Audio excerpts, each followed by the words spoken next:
Hi friends, Kingdom movie నుండి అన్నా అంటేనే సాంగ్ని అయితే రిలీజ్ చేశారు. నిజంగా సాంగ్ అయితే ప్యూర్ ఎమోషనల్గా అనిపించింది. చాలా అంటే చాలా బాగుంది. మొట్టమొదటి ఏంటంటే కింగ్డమ్ సినిమా స్టోరీ ఏంటనేది కొంచెం తెలిసేలా చేశారు. ఇంకోటి అనిరుద్ మ్యూజిక్ ఏ లెవెల్లో ఉండబోతుంది అనేది అర్థమవుతుంది. ఇప్పటిదాకా కింగ్డమ్ మూవీలో విజయ్ దేవరకొండ ఉన్నాడని మనకైతే తెలుసు.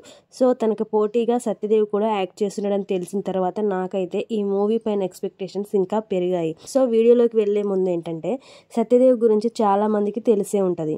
ప్రతి సినిమా కూడా వేరే లెవెల్లో ఉంటాయి. సినిమా వేరే లెవెల్లో ఉంటుంది అనేది పక్కన పెడితే అందులో తను చేసే యాక్టింగ్ గురించి మాట్లాడుకోవాలి. తను చాలా బాగా యాక్ట్ చేస్తాడు. తన డైలాగ్ డెలివరీ అయినా సరే, ఎమోషనల్ సీన్స్ చేసే విధానం అయినా సరే వేరే లెవెల్లో ఉంటుంది. తన ప్రీవియస్ మూవీస్ నేనైతే అప్పుడప్పుడు చూస్తా. బట్ సత్యదేవ్ అయితే చాలా మంచి యాక్టర్. కానీ తనకి సరైన సినిమా అయితే హాలీవుడ్లో ఇప్పటిదాకా పడలేదు.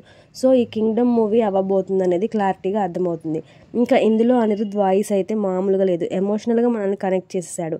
ఆ తర్వాత సత్యదేవ్ వచ్చేసి మన విజయ్ దేవరకొండకి అన్నగా కనిపిస్తున్నాడు అనమాట. ఇక్కడ మనం కొన్ని పాయింట్స్ గురించి మాట్లాడుకోవచ్చు. అసలు సినిమా స్టోరీ ఏంటి? కొంచెం సేపు శ్రీలంక అంటున్నారు, ఏదైనా చేస్తా అవసరమైతే తగలబెట్టేస్తా అంటున్నాడు. వెళ్తున్నాడు, ఫైట్ చేస్తున్నాడు, ఖైదీలా కనిపిస్తున్నాడు, పోలీసులా కనిపిస్తున్నాడు, ఒక ఏజెంట్ లాగా కూడా కనిపిస్తున్నాడు. అసలు ఏం జరుగుతుంది అనే ప్రతిదానికి ఈ సాంగ్ అయితే సమాధానం చెప్తుంది. నేను అనుకునే స్టోరీ ఏంటంటే సత్యదేవ్ ఎవరైతే ఉన్నారో తను ఒక ఏజెంట్ అనమాట. ఇండియాకి శ్రీలంకకి మధ్య ఉండే ఒక ఇండియన్ ఏజెంట్. మన విజయ్ దేవరకొండ పోలీస్ అనమాట.